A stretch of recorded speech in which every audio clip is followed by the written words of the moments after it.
Hello students, most welcome in Anoop classes. और हम लोग जो क्रैश कोर्स कर रहे हैं उसी लेक्चर सीरीज में हम लोग आगे बढ़ते हैं। तो अभी तक हम लोग डिटर्मिनेंट को सीख लिए हैं और डिटर्मिनेंट की प्रॉपर्टीज को सीख लिए कि डिटर्मिनेंट को हम कैलकुलेट कैसे करते हैं। सिंपल सिंपल कुछ प्रॉपर्टीज हैं, अगर हमें डिटर्मिनेंट को कैलकुलेट करना है तो हम आसानी से उनको यूज करके कैलकुलेट कर सकते हैं। ओके, आज हम सीखेंगे कुछ एप्लीकेशंस और कैसे हम माइनस निकालते हैं, कोफैक्टर क्या होते हैं, इन सारी चीजों के बारे में आज हम सीखेंगे। ओके, तो आइए स्टार्ट करते हैं आज का लेक्चर। तो हम छोटा सा एप्लीकेशन बताते हैं, that is area of a triangle. ठीक है, अगर हमें किसी ट्रायंगल का एरिया निकालना है तो हम डिटर्मिनेंट में हम उस फार्मूला को लिख सकते हैं, एरिया के फार्मूले को। ठीक है, तो आइए जरा देखते हैं कैसे लिखेंगे।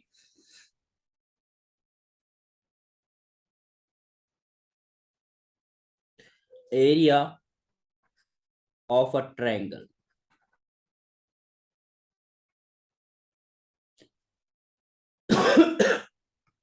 ठीक है, तो एरिया जैसे हमारे पास पता है कि अगर कोई ट्रायंगल है, मान लो सपोज दैट एक हमने ट्रायंगल ले लिया,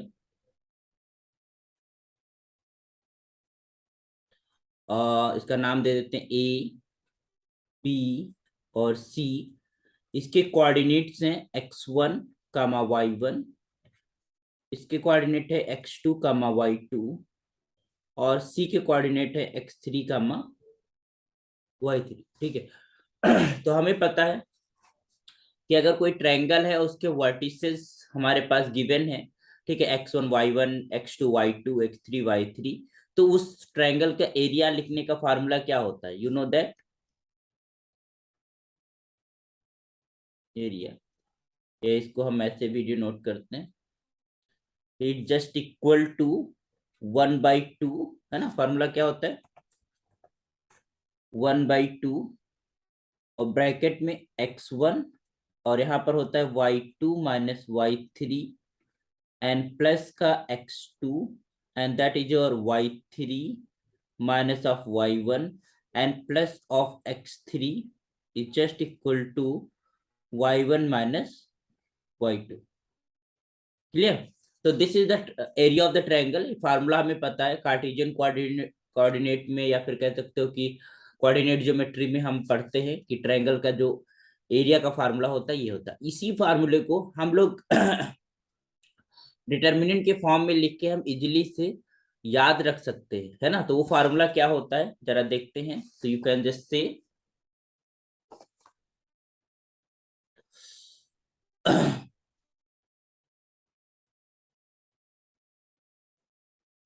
this formula you can write here, expression can be written like this.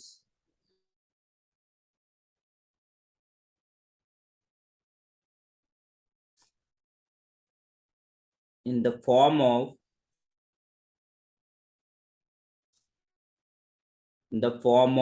a determinant,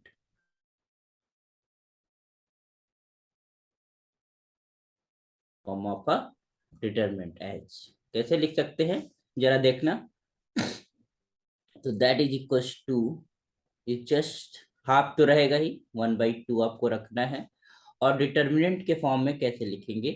तो जो फर्स्ट वर्टेक्स है वर्टेक्स है तुम्हारे पास जैसे ए, तो उसके कोऑर्डिनेट x1 y1 और 1, that is equal to x2 y2 and 1 और x3 y3 एंड अच्छा, एक चीज समझना, यहाँ पर हम किसी भी वर्टेक्स को फर्स्ट वर्टेक्स मान सकते हैं, ये भी हमें पता है।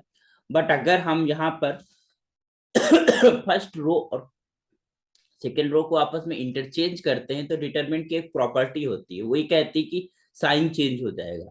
ठीक है, तो क्योंकि एरिया है, एरिया एक पॉजिटिव वैल्यू होती है, इसलिए हमें यहाँ पर जो साइन का है वो हमें पॉजिटिव वैल्यू लेना है। अगर हम एरिया कैलकुलेट कर रहे हैं तो हमें पॉजिटिव वैल्यू ही रखनी है। ठीक है, तो हम यू कैन से कि you just take mod of it. अगर हम प्रॉपर एरिया का फार्मूला लिखे तो you can just say area is just equal to modulus of the this value, है ना, ये जो हमारे डिटरमिनेंट की वैल्यू निकलेगी उसका मॉडुलस 2 होगा, दैट इज योर एरिया, जो भी यूनिट होगी, unit square.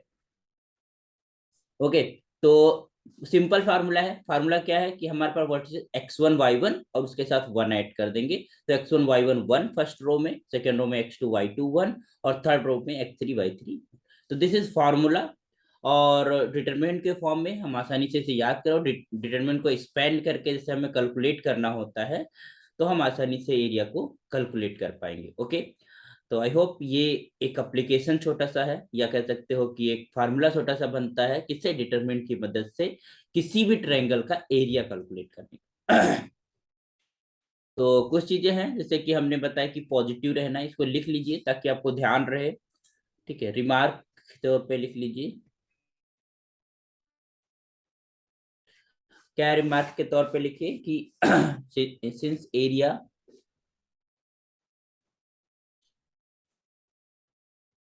since area is since area is a positive quantity so we can say, so we always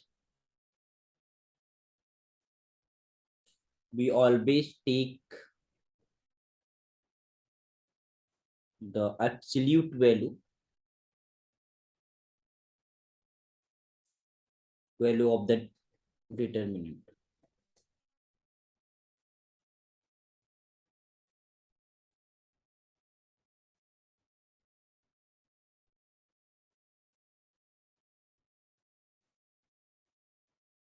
अगर इसको हम कह दें कि दिस इज योर स्टार, ठीक है, जो इक्वेशन है वो स्टार है, यही स्टार है ना, तो स्टार के अंदर हमें डिटरमिन के हमेशा पॉजिटिव वैल्यू लेना है because area is a positive.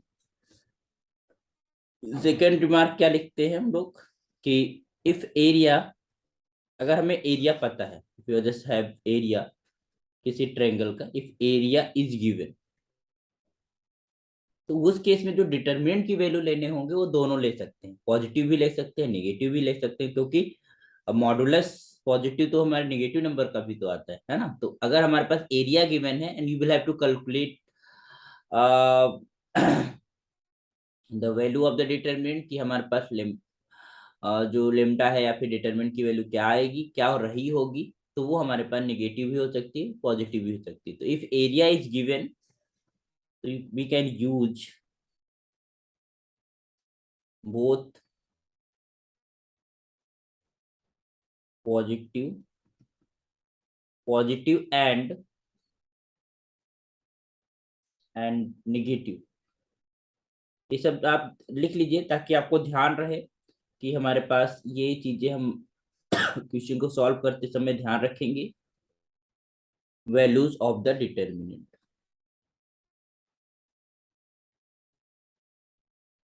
Of the determinant for calculation. Okay, एक और रिमार्क लिख लेते हैं कि अगर हमारे पास पॉइंट्स कोलिनियर हैं, ठीक है, मतलब एक ही लाइन में है तीनों पॉइंट्स, तो ऑब्वियस सी बात है उनके द्वारा कोई ट्रायंगल नहीं बनेगा, और कोई ट्रायंगल नहीं बनेगा तो उसका एरिया तो होगा ही नहीं। तो इसका मतलब है अगर हमें 3 पॉइंट्स गिवन है और देखना है वो कोलिनियर है, एक लाइन में है या नहीं, तो हमें क्या करना चाहिए, उनका एरिया 0 करा देना चाहिए, या कह सकते हो कि उनका उनको अगर हम कैलकुलेट करें उस एरिया का, ट्रायंगल के एरिया को, तो वो 0 आ जाए, है ना। तो उस केस में वो तीनों पॉइंट्स क्या होंगे, कोलिनियर होंगे। ओके, तो you can just write here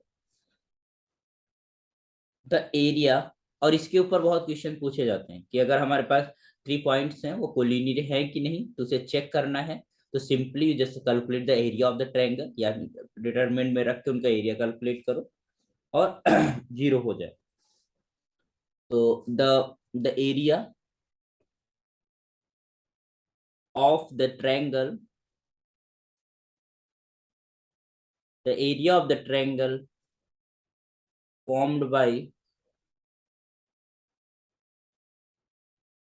3 collinear points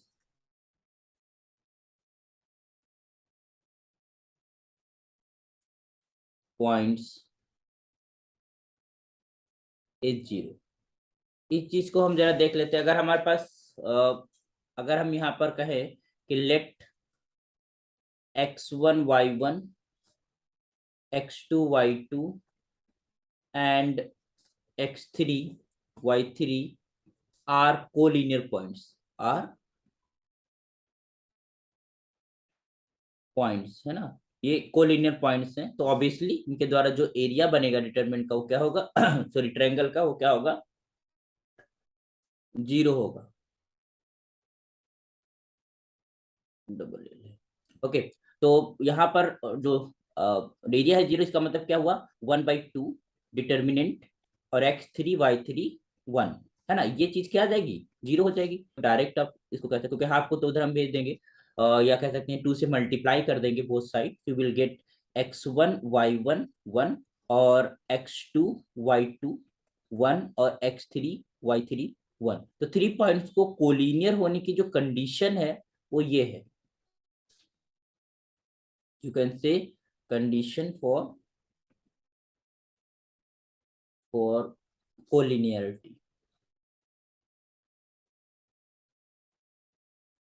okay तो तो दिस इज द कंडीशन, इसको आपको ध्यान में रखना है और फिर इसके अकॉर्डिंग हमें काम करना होता है। ठीक है, मान लो कभी हमने कुछ पॉइंट्स दिए, उन्हें चेक करना है वो कोलिनियर है कि नहीं, सिंपली डिटरमिनेंट का वैल्यू कैलकुलेट करो, अगर वो 0 आ जा रहा है तो पॉइंट्स क्या है कोलिनियर है।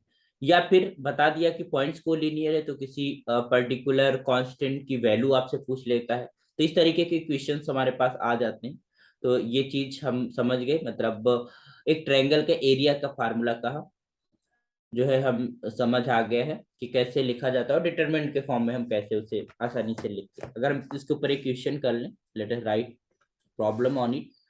तो क्वेश्चन ये है, मैंने कहा फाइंड द एरिया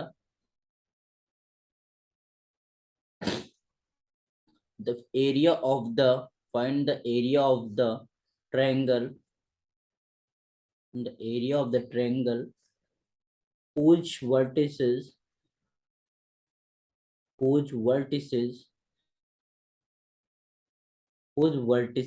are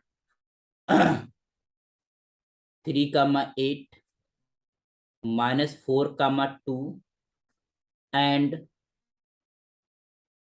5, 1। ठीक है, तो these are the vertices of a triangle given है और हमें एरिया कैलकुलेट करना है सिंपली। ठीक है, तो अब आप देख सकते हो, अगर हमने कहा कि this is your x1 y1 और ये हमने पॉइंट मान लिया x2 y2 और हमने पॉइंट मान लिया x3 y3। ठीक है, तो एरिया ऑफ द ट्रायंगल कैसे हमारे पास गिवन होता है, फार्मूला आप लिख डालिए, the area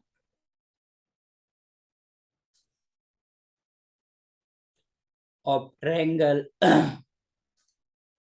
is given by. ठीक है, तो सिंपली पहले आप फार्मूला लिखिए, क्वेश्चन को करते समय आप फार्मूला को पहले आप लिखिए। तो फार्मूला क्या है 1/2 ब्रैकेट में x1 y1 1 x2 y2 1 and x3 y3 1। Okay, इस फार्मूले को लिखा and then put the values from the point. तो हमने, अच्छा इसमें ये जरूरी नहीं कि फर्स्ट वाले पॉइंट को ही आपको x1 y1 माने, किसी को भी आप मान सकते हैं, बट अगर निगेटिव आता है तो उसे पॉजिटिव कर लेना है, मॉडुलस कैलकुलेट कर लेना है। ठीक है, तो आइए जरा 1 मतलब 3, 8, 1 ये फर्स्ट पॉइंट हो गया, फिर -4 और 2, तो यहाँ पर हो जाएगा -4 2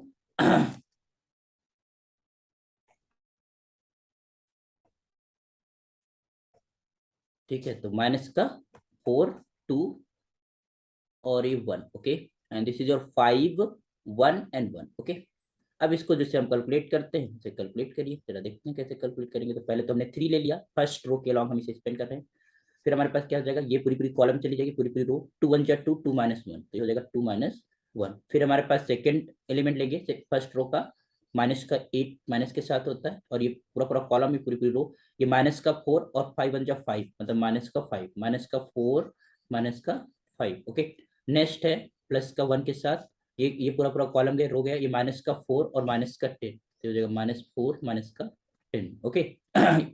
डिटरमिनेंट को एक्सपेंड करना, उसकी वैल्यू कैलकुलेट करना हमने सीखा है, उसको आप खूब प्रैक्टिस कीजिए तो आसानी से आपको चीजें ध्यान में रह जाएंगी। ये हमारे पास 3 into 1, 3 into 1, एंड माइनस का 8 into 4 and 5 is -9, and plus का दिस इज -4, माइनस का आपका 14 हो जाएगा। ओके, तो what you got from here, this is 1/2, this is 3, और minus minus plus, plus of 9 8 जा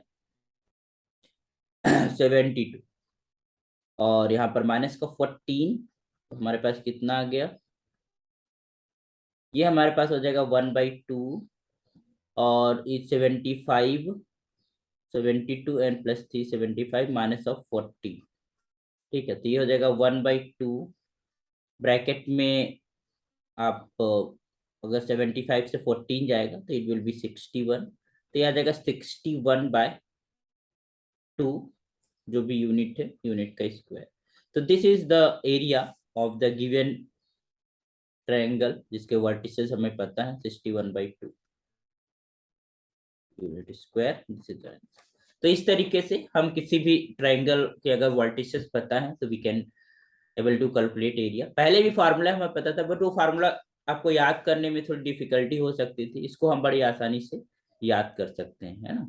और एक पैटर्न है, उस पैटर्न के अकॉर्डिंग हम याद कर सकते हैं x1 y1 1, x2 y2 1, x3 y3 1। Okay, तो these are the about the area of a triangle. अब हम बात करेंगे माइनर्स एंड कोफैक्टर्स। किसी भी एलिमेंट का माइनर क्या होता है और उसका कोफैक्टर क्या होता है। ओके, तो आइए जरा उसके बारे में डिस्कस करते हैं, लिख लेते हैं थोड़ा सा।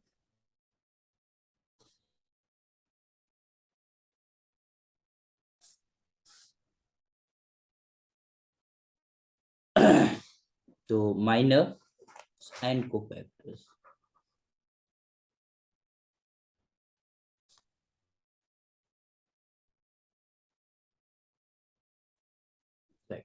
ठीक है, तो सबसे पहले हम डिफाइन करते हैं कि माइनर हमारे पास क्या होता है। तो किसी भी एलिमेंट का, मतलब मान लो कोई भी एलिमेंट हुआ किसी भी मैट्रिक्स में, ठीक है, तो उस एलिमेंट को हमने सिलेक्ट किया, फिर उसका जो रो होगा और उसका जो कॉलम होगा उसे हमें डिलीट करना है, वहां से हटा देना है। तो हटाने के बाद जो मैट्रिक्स में जब हम किसी एक पूरी पूरी रो को हटाते हैं या पूरी पूरी कॉलम को हटाते हैं, और उसके बाद जो रिमेनिंग हमारे पास एलिमेंट्स हो जाते हैं उनको हम टुगेदर लिख देते हैं, तो एक सब मैट्रिक्स बनती है। और वो सब मैट्रिक्स हमारे पास जो है स्क्वायर मैट्रिक्स होगी, तो स्क्वायर मैट्रिक्स होगा तो उसका डिटर्मिनेंट हम लोग भी कैलकुलेट कर सकते हैं। तो वो जो डिटर्मिनेंट का वैल्यू होता है that is your minor of the that respective element, है ना। तो इसको लिख लेते हैं, कैसे लिखेंगे, तो you can just write here.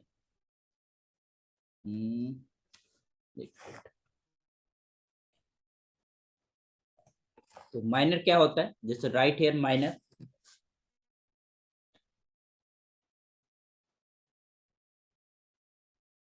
Minor of an element, उसका नाम हमने ए आई जे, मतलब कोई भी हमारे पास एलिमेंट हमने लिया उसके रिस्पेक्टिव में माइनर होगा, of a determinant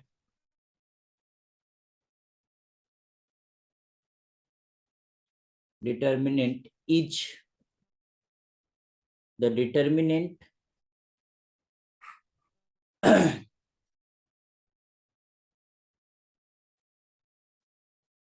is a determinant obtained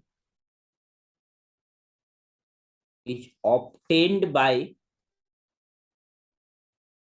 deleting, है ना, हमने डिलीट किया क्या, रोज एंड कॉलम उसके, जैसे हमारा आई ए आई जे एलिमेंट है तो ith रो को हमने हटा दिया और jth कॉलम को हमने हटा दिया। obtained by deleting its ith row and jth column in which in which element Aij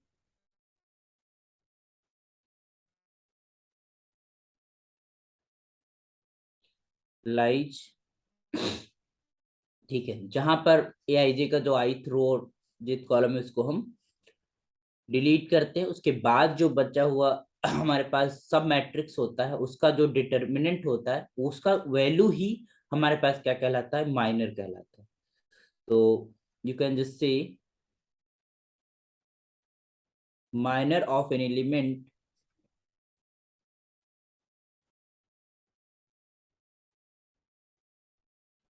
Aij is denoted by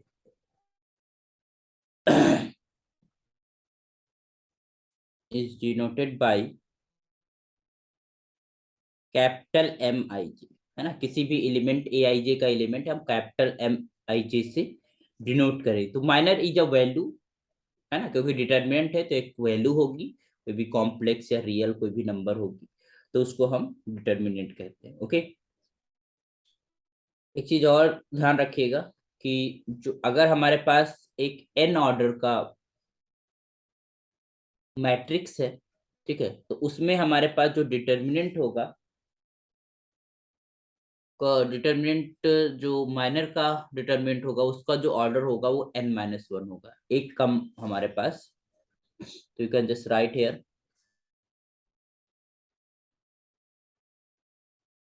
remark के तौर पे लिख लीजिए आप लोग, just minor of N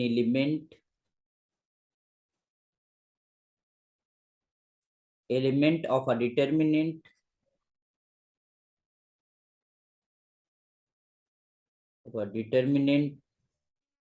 of order n, and n should be greater equal to 2, है ना, 2 या 2 से बड़ा, इज अ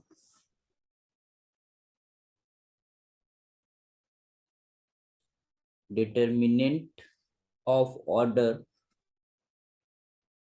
n-1, एक कम ऑर्डर का जो डिटरमिनेंट आएगा, क्योंकि एक रो और एक कॉलम हट गई तो उसका एक ऑर्डर कम हो गया। ओके, तो अब देखिए जरा हम लिख लेते हैं, अगर हम लिखने जाते हैं, मान लो सपोज दैट हमने एक मैट्रिक्स लिया, एक डिटरमिनेंट लिया ए, तो स्क्वायर मैट्रिक्स, सपोज दैट हमने एक स्क्वायर मैट्रिक्स ले ली और इसी का डिटरमिनेंट लिख सकते हैं, तो A11 A12 A13 A21 A22 और A23 A31 A32 और A33, ये हमारे पास एक स्क्वायर मैट्रिक्स है, जैसे ऑर्डर 3/2। अगर इसका हम डिटरमिनेंट के फॉर्म में लिखे तो सिंपली इसको ऐसे लिखा जाता है, ऐसे डिटरमिनेंट हम लिख देते हैं,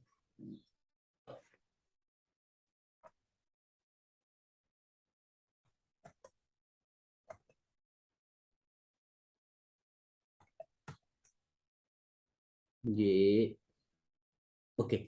तो this is A11 A12 A13 A21 A22 और A23 और A31 A32 और A33। ओके, तो ये हमारे पास क्या हो गया, this is a determinant order 3/2। अब इसमें हम माइनस लिख रहे तो हमारे पास जो माइनर ऑफ A11, है ना, इस एलिमेंट का माइनर, या इसको हम कहते हैं कैपिटल A11, है ना, इसका रिस्पेक्टिव, तो ये कैसे आएगा ध्यान दीजिएगा।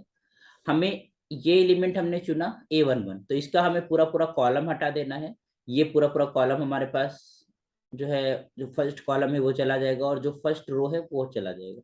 उसके बाद जो एलिमेंट बने उनका डिटरमिनेंट, जैसे हमारे पास क्या बचा, A22 A22 A23 A32 और A33, तो इसका जो वैल्यू होगी वही हमारे पास क्या है, एम, और वैल्यू हमें निकालना आता है कि अगर हमारे सेकेंड ऑर्डर का डिटरमिनेंट है तो हम कहते हैं डायगोनल एलिमेंट्स को मल्टीप्लाई करते हैं पहले, तो ये हो जाएगा A22 इंटू A33 माइनस का A23 इंटू A32। ओके, तो this is the value of the minor of the, है ना, फर्स्ट एलिमेंट। इसी तरीके से अगर हम बात करें कि minor minor of A12, first row second column का एलिमेंट, तो इसको हम लिखेंगे M12।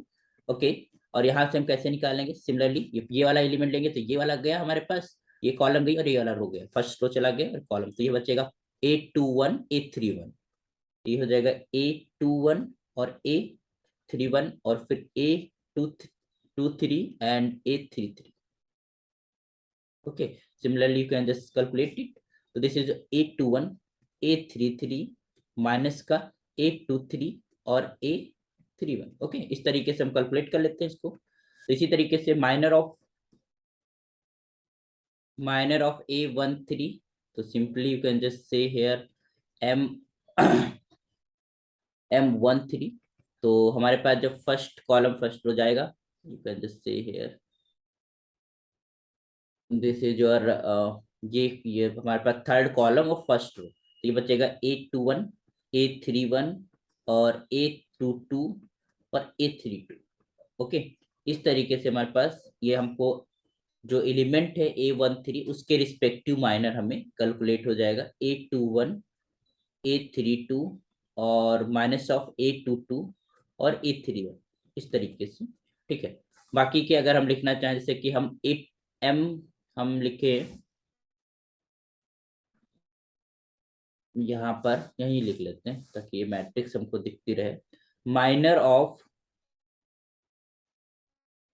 A21, है ना, या फिर कह सकते हैं M21 की वैल्यू क्या होगी, तो दैट इज व्हाट, ये वाला पूरा पूरा रो चला जाएगा, पूरा पूरा कॉलम चला जाएगा, first column and second row आपका रिमूव करना है, तो बचेगा A12 A13 और A32 एंड A33।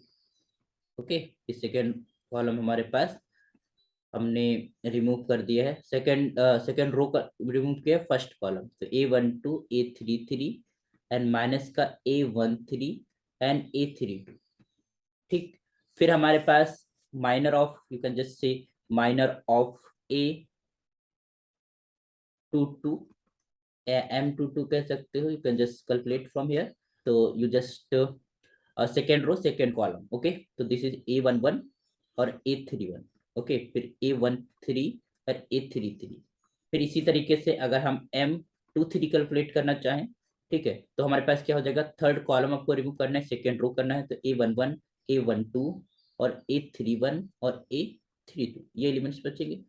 फिर हमारे पास M, अगर 31 की हम बात करें, तो ये हमारे पास क्या आ जाएगा, ये हो जाएगा तुम्हारे पास 31, मतलब first row, first column and third row.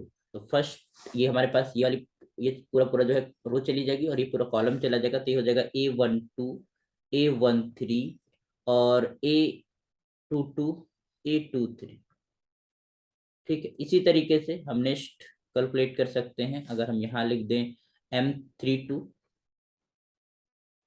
M32, तो ये हमारे पास सेकेंड रो और थर्ड कॉलम, उसका मतलब A11 A13 और A31 और नॉट 31 कहाँ से आ जाएगा, A11 आपका सेकेंड कॉलम और थर्ड रो, इसका मतलब A11 A13 और यहाँ पर आ जाएगा A21 और A23। ठीक, और फिर तुम्हारे पास आ जाएगा M33 लास्ट वन, तो ये हमारे पास हो जाएगा थर्ड रो थर्ड कॉलम आपका रिमूव करना है, तो A11 A12 A21 और A22। तो इस तरीके से हम माइनस को लिख लेते हैं, है ना, इस तरीके से माइनस को कैलकुलेट करते हैं, किसी भी एलिमेंट के रिस्पेक्टिव माइनस को हम कैलकुलेट करते हैं और उनकी वैल्यू एक वैल्यू निकल आए, क्योंकि डिटर्मिनेंट को हम कैलकुलेट कर रहे होते हैं। ओके, तो जैसे कि एक हम क्वेश्चन ही कर लेते हैं, एक सवाल कर लेते हैं, आइए जरा।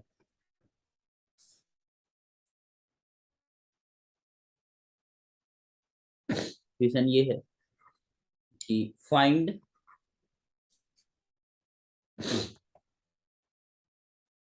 सवाल ये है, find the minor find the minor of element of element 6 in the determinant, हमें एलिमेंट 6 का माइनर चाहिए।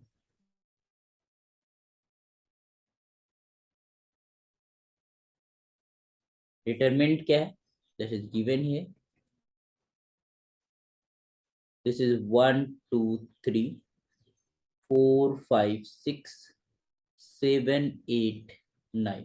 ओके, ये एक डिटरमिनेंट है, इसमें एलिमेंट जो 6 है ये वाला, उसका हमें डिटरमिनेंट चाहिए। तो हम एक चीज देख रहे हैं यहाँ पर, अगर हम बात करें क्वेश्चन की, क्योंकि सिंस जो हमारे पास 6 है वो हमारे पास सेकेंड रो में है और थर्ड कॉलम में है।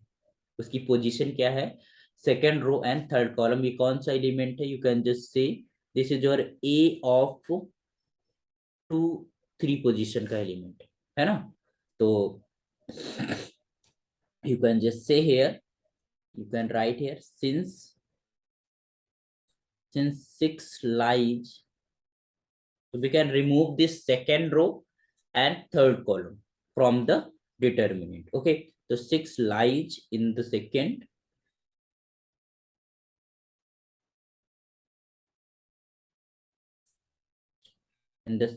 row and third column, and third column it's minor इसका पोजीशन क्या है 2 3 इज गिवन बाय।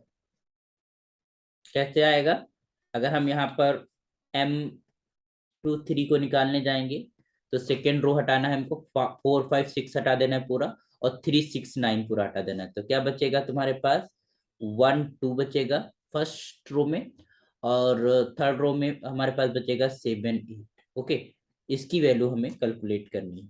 ठीक है, तो यहाँ पर यू नो दैट 8 1 जा 8, डायगोनल एलिमेंट पहले प्रोडक्ट हो गए।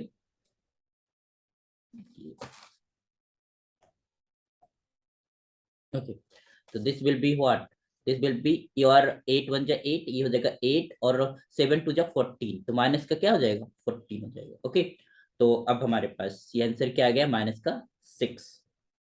ठीक है, तो ये हमारे पास कैसे मिला, when you are deleting you can say, ये जो हमें मिला दिस इज ऑब्टेन्ड, ये लिख लीजिए ताकि याद रहेगा कैसे करते हैं, obtained by deleting, obtained by deleting R2 है ना, सेकेंड रो एंड C3, तो C3 इन, तो इससे हम जब डिलीट किया तो हमको ये हमें माइनर मिल गया। ओके, तो आई होप सो कि माइनस को कैलकुलेट करना आपको समझ में आ गया होगा कि हम माइनस को कैसे कैलकुलेट। अब जब हमने माइनर निकालना सीख लिया तो कोफैक्टर बहुत इजी है।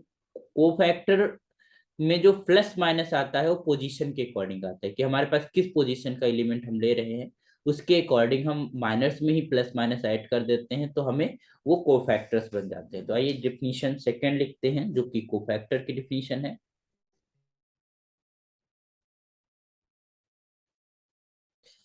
तो cofactor, what is the cofactor, तो cofactor of an element, cofactor of an element AIJ denoted by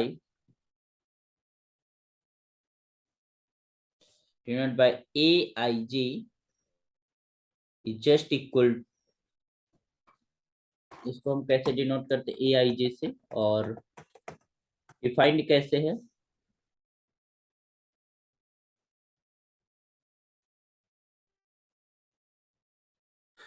it's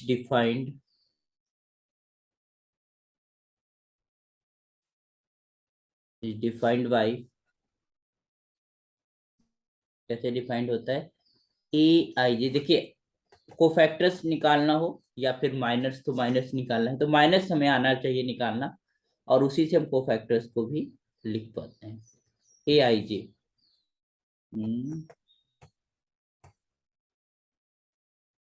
AIJ is just equal to -1 की पावर I प्लस J। ठीक है, this is your M of IG, मतलब जो भी हमारे पास minor होगा उसमें हम I -1 की power I plus J multiply कर देंगे। ठीक है, दिस इज MIG. ओके, तो this is the AIG cofactor. You can just say here, you know that कि जो MIG है वो क्या है, माइनर है. Where MIG is minor of AIG. तो माइनर निकालना तो अभी हम लोगों ने सीखा है. सिंपली जिस एलिमेंट का निकालना है वो रो और कॉलम हटा दो, फिर जो रिमेनिंग एलिमेंट्स है उनको कैलकुलेट कर लो एज अ डिटर्मिनेंट. तो हमारे पास क्या होता है, माइनर होता है. ठीक है, तो माइनर जब निकल आए तो उसमें -1 की पावर I+J हम मल्टीप्लाई करते हैं. ठीक है, तो जो वैल्यू निकलेगी उसे हम कोफैक्टर बोलते हैं. तो ये आपको फॉर्मूला याद रखना है. अब जैसे अगर हम आपको कोफैक्टर्स लिखना बताएं, अगर हम सिंपली देखें तो अभी हमने जो लिखा था, एक डिटरमिनेंट हमने लिखा था जो A11, A12, A13, A21, A22, T2 और A33. तो ये हमने एक डिटरमिनेंट लिखा था. इसमें अगर हम कोफैक्टर लिखना चाहें तो A11 अगर लिख और यहाँ पर M(11). ठीक है, तो दिस विल बी M(11). तो M11 की जो वैल्यू होगी वही A11 की वैल्यू होगी. अच्छा, एक चीज ध्यान दीजिएगा, क्योंकि यहाँ पर -1 की पावर I+J है, तो I+J का अगर सम इवन हो रहा है तो यू नो दैट कि -1 की पावर इवन मतलब पॉजिटिव का 1 आ जाएगा. और अगर -1 की पावर ऑड नंबर आ रहा है, मतलब -1 को हम ऑड टाइम्स मल्टीप्लाई कर रहे हैं, तो एक निगेटिव वैल्यू आएगी. तो एक चीज ध्यान देना है कि जब हमारे पास जो एक सफिक्स है I and J, इनका सम जब जब इवन होगा तब तब हमारे पास जो माइनर है वो पॉजिटिव के साथ ले लेंगे तो वही कोफैक्टर हो जाएगा. और जब जब ऑड है तब तक हमारे पास जो माइनर है उनको निगेटिव के साथ ले लो तो वही हमारे पास कोफैक्टर हो जाएगा. तो अगर हम यहाँ पर कोफैक्टर लिखे A12, तो A12 का मतलब है -1 की पावर 1+2. इसका मतलब 1 × 2 = 3, एक ऑड नंबर आ रहा है. तो यहाँ पर M(12), इसका मतलब माइनस का M(12) हो जाएगा. ठीक है, जो भी माइनर निकला होगा 1-2 प्लेस वाला, उसका निगेटिव जो होगा वो कोफैक्टर कहलाएगा. ठीक है, इसी तरीके से हमारे पास ए ए ए ऑफ आएगा 1, 3. फिर इसी तरीके से M(21) की अगर हम बात करें तो ये हमारे पास आ जाएगा माइनस का, sorry not M, that we are calculating A है. ठीक है, तो यहाँ पर अगर हम मिटा जा रहा है बस 1, 3 is just equal to M(13) and this is your A(21). तो ये हो जाएगा माइनस का M(21) और this is A(22), this is your plus of M(22) और यहाँ पर A(23), मतलब 5, तो ये माइनस का M(23). जो भी माइनस प्लस का निकला होगा माइनस से मल्टीप्लाई हो जाएगा. फिर हमारे पास क्या आ जाएगा, M(31). ठीक है, तो 31 इसका मतलब है माइनस का हमारे पास हो जाएगा, नो प्लस का हो जाएगा M(31). फिर sorry M is A(31). Okay, फिर हमारे पास A(32), ये माइनस का आ जाएगा M(32) और यहाँ पर A(33) and that is equal two plus का M(33). तो हम एक चीज यहाँ पर डायरेक्टली माइनस प्लस यूज कर सकते हैं अकॉर्डिंग कि उनके जो पोजीशन का सम है वो ऑड आ रहा है या फिर इवन आ रहा है. इवन आ रहा है तो पॉजिटिव रखना है, ऑड आ रहा है तो निगेटिव रखना है ना. तो इसको हम थोड़ा सा याद भी कर सकते हैं कि किस पोजीशन पे प्लस आएगा, किस पोजीशन पे माइनस आएगा. अगर हमारे पास 3/3 का कोई डिटर्मिनेंट है या फिर मैट्रिक्स है तो इसमें हम याद कर सकते हैं कि इस पोजीशन के एलिमेंट, जैसे कि ध्यान दीजिएगा, यू नो दैट कि डायगोनल पे हमेशा प्लस आएगा. ठीक है, वो चाहे हमारे पास देखिए, लेकिन ये 3/3 के लिए है, ये ध्यान रखिएगा, ये नहीं कि हम कहीं पर भी अप्लाई कर रहे हैं. ठीक है, वो तो डिपेंड करेगा पोजीशन, बट 3/3 मैट्रिक्स में हमें डायगोनल पे प्लस रखना है. यहाँ पर प्लस आएगा और यहाँ पर ये पोजीशन प्लस की है और जो अदर पोजीशन है ये माइनस की है, जैसे this this this this. Okay, तो यहाँ पर जो 6 एलिमेंट है वो पॉजिटिव होंगे, 4 element as a negative value की आएगी.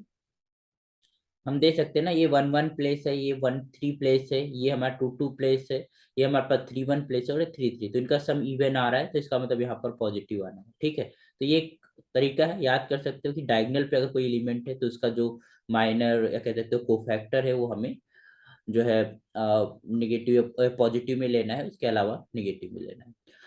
अच्छा, माइनर के साथ हमारे पास कुछ नहीं ऐड करना है. मॉर्निंग में माइनस को निकालते समय सिंपली आपको आपको वो रो और कॉलम हटानी है, उसके बाद जो भी बचेगा हमारे पास सब मैट्रिक्स उसका डिटरमिनेंट कैलकुलेट कर लेना है ना. और जो वैल्यू निकलेगी अगर कोफैक्टर निकालना है तो वहां पर हम माइनस प्लस मल्टीप्लाई करेंगे. ओके, तो आई होप सो कि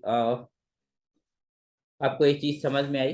ठीक है, अब हम एक चीज आपको बताएंगे कि हम जब डिटरमिनेंट की वैल्यूज कैलकुलेट करते थे तो हम वहां पर देखते थे कि हम किसी रो के रिस्पेक्ट में हम एक्सपेंड कर पा रहे हैं, हम किसी कॉलम के रिस्पेक्ट में एक्सपेंड कर रहा पा रहे हैं।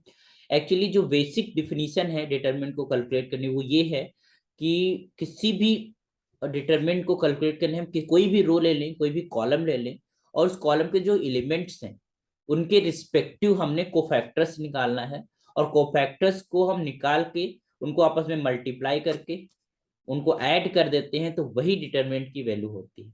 तो वहां पर क्योंकि हमने कोफैक्टर्स या फिर माइनस को नहीं पढ़ा था, तो हम वहां पर बताते तो थोड़ा सा वियर्ड सा लगता कि हाँ क्या सर बता रहे हैं। लेकिन अभी हमने कोफैक्टर्स और माइनस को सीख लिया है, तो जो कोफैक्टर्स का वैल्यू है वो हम निकाल सकते हैं किसी भी रो या कॉलम का, और उनको उनके साथ मल्टीप्लाई कर सकते हैं। ठीक है, तो you can just learn here. हम थोड़ा सा लिख दे रहे हैं।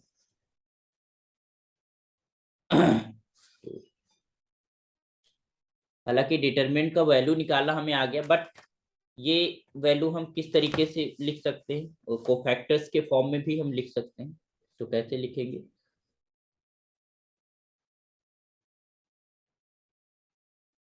Okay, so you can just say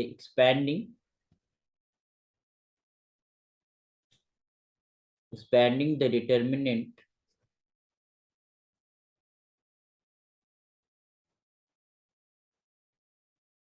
expanding the determinant along R1। R1 मतलब फर्स्ट रो, है ना। डिटरमिनेंट हमारे पास क्या है? This is the determinant.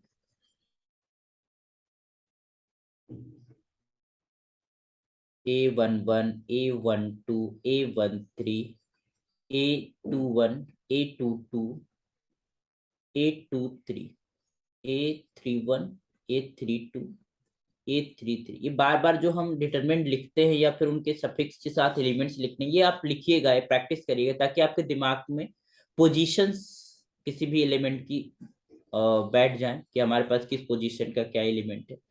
तो इसको डिटरमिनेंट लिखने का हमारे पास यू नो दैट कि हमारे पास तरीका क्या होता है। हम यहाँ ऐसे लिखते थे ना, -1 की पावर 1+1, और फिर हमारे पास हो जाता था A11, और फिर हमारे पास ये फर्स्ट रो एक कॉलम जाती थी, फिर ये हमारे पास रो जाता था।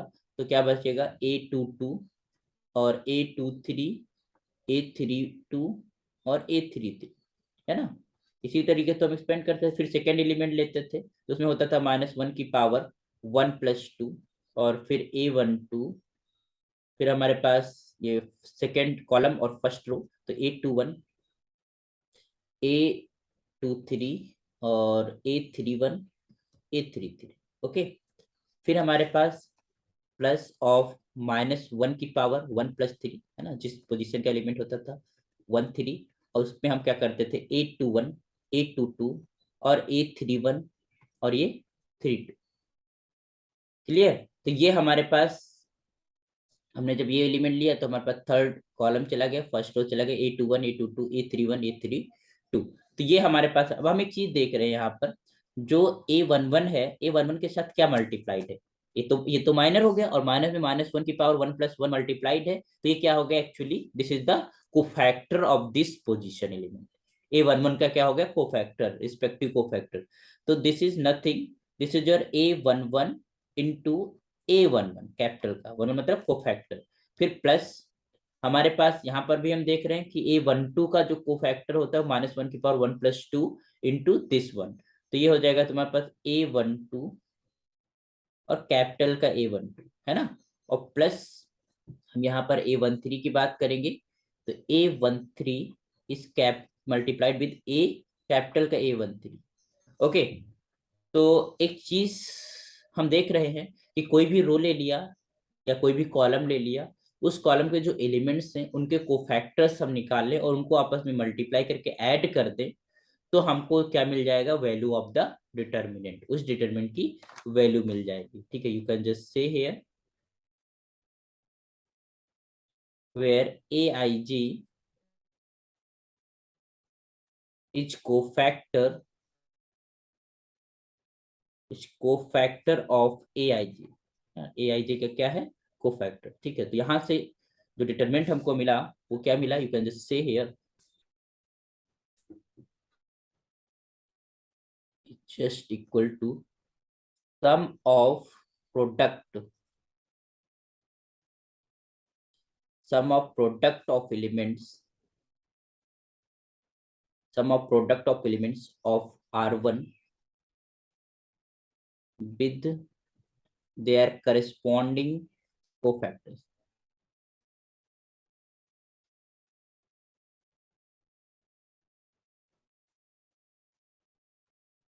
Corresponding cofactors.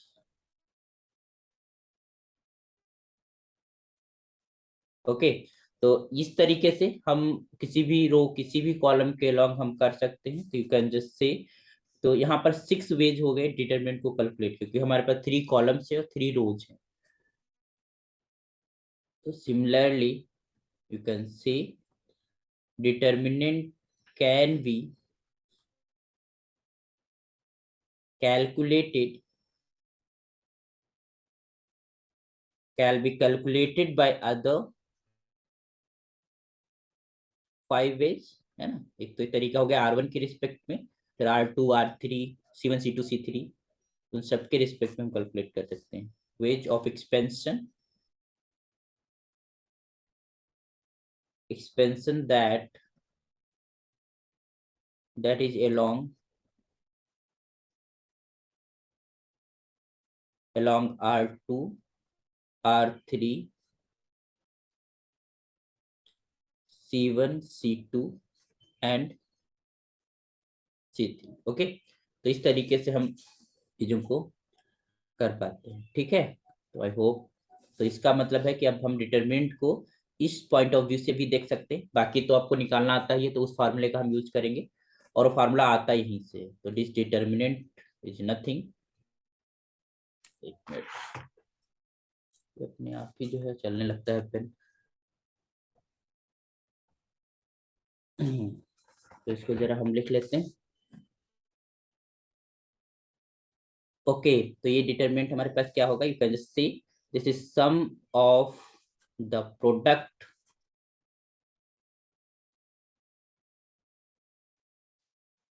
sum of the product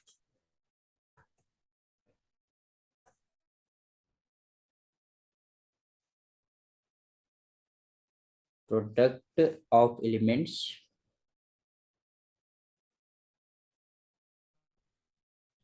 of any row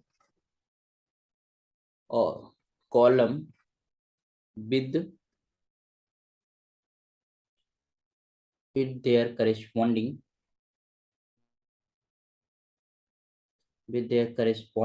cofactor, ठीक है, with their corresponding cofactors, है ना।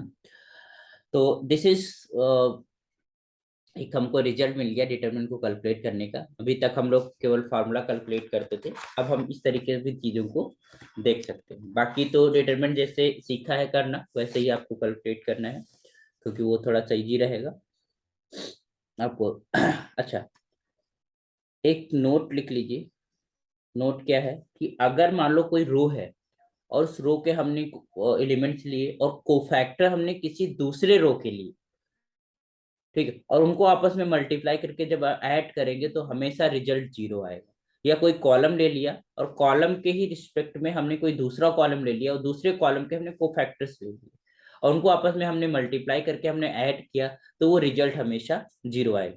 अच्छा, सेम रो के एलिमेंट्स के कोफैक्टर्स को आपस में मल्टीप्लाई करके ऐड करते हैं तो क्या वैल्यू निकलती है, डिटरमिनेंट की वैल्यू निकलती है। बट अगर हम किसी दूसरे रो के कोफैक्टर्स एलिमेंट्स के कोफैक्टर्स को हम किसी दूसरे रो के एलिमेंट से मल्टीप्लाई करके ऐड करेंगे, तो हमेशा वो रिजल्ट 0 आएगा। तो ये चीज आप ध्यान ध्यान कर लीजिए, लिख लीजिए।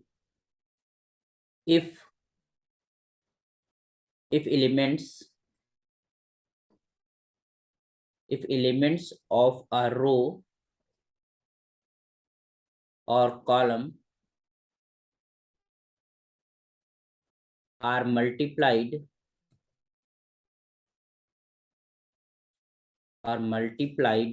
with cofactors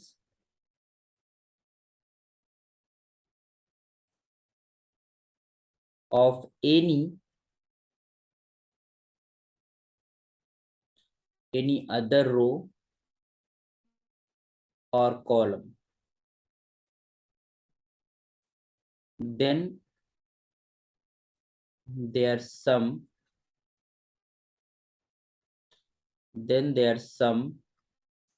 is zero. तो सम कैसा होगा? जीरो होगा। ओके, जैसे कि होप सो आपको समझ आ गया होगा। ठीक है, तो जैसे कि हमारे पास समझना कि जैसे कि हमने पता है कि हमने एक मैट्रिक्स लिया, एक